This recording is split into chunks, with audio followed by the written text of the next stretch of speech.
कितना सुंदर उत्तर श्री कृष्ण ने दिया जब राधा जी ने पूछा, कान्हा, लोग कहते हैं समय के साथ प्रेम भी बदलता है, क्या ये सच है? यमुना की ओर देखते हुए उनके आंखों में नमी और स्वर में हल्की पीड़ा थी।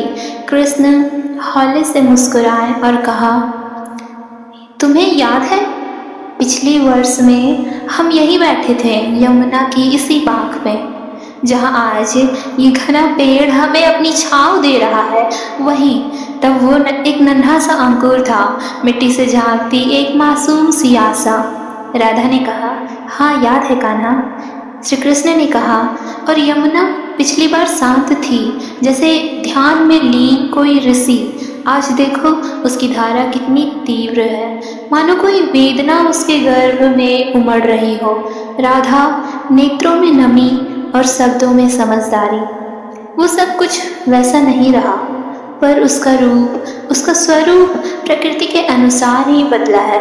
कृष्ण गहरी सांस लेते हुए राधा की ओर देखे और कहा, और यही तो तुम्हारे प्रश्न का उत्तर है राधे।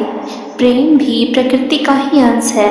वो स्थिर नहीं होता, वो बहता है जैसे ध्यान में, जैसे यमुना की धार, कभी शांत कभी तीव्र, पर अपनी दिशा कभी नहीं खोती। राधा धीरे से मुस्कुराते हुए, तो जो प्रेम समय के साथ बदल जाए वो टूटता नहीं बल्कि परिपक्व होता है। कृष्ण अधरों पर करुण मुस्कान, स्वर में शाश्वता। हाँ राधे, जो नहीं बदलता वो मृत होता है। प्रेम तो जीवन की तरह है। राधा आंखें मूंदते हुए, तब मैं अब प्रेम को संभालूंगी, उसकी हर बदलती सांझ को एक नया सवेरा मानकर। कृष्ण मधुर स्वर में हल्की मुस्कान के साथ, बिल्कुल संभालना राधे। फिर थोड़ा रुक कर कृष्ण ने व्यंग से कहा, क्योंकि देखो आज मैं यहाँ तुम्हारे साथ बैठा हूँ, शायद कल तुम अकेली यहाँ बैठो, पर इसका मतलब ये नहीं कि प्रेम बदल गया। राधा हंसते हुए आंखों में एक चमक लिए, क्या कान्हा, कुछ भी कह जाते हो तुम। हम हर साल यहाँ आते रहेंगे, कभी दूर नहीं होंगे। और यमुना के तट पर दोनों की हंसी गूंजते हुए सूर्यास्त हो जाता है।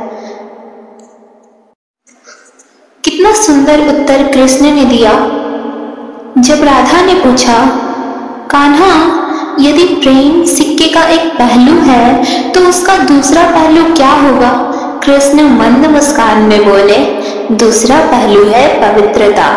राधा ने थोड़ी जिज्ञासा से पूछा, पवित्रता, वह कैसे कान्हा?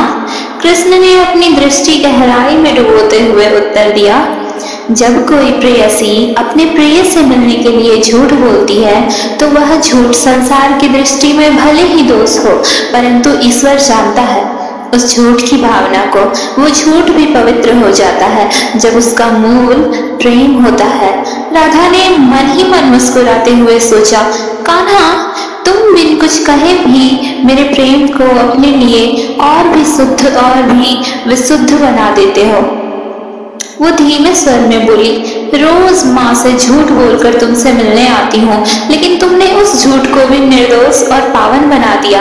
कृष्ण ने स्नेह से उत्तर दिया, मैं तो केवल प्रेम करता हूँ राधे, ना तुम्हारे शब्दों में दोष देखता हूँ, ना कर्मों में कलंक।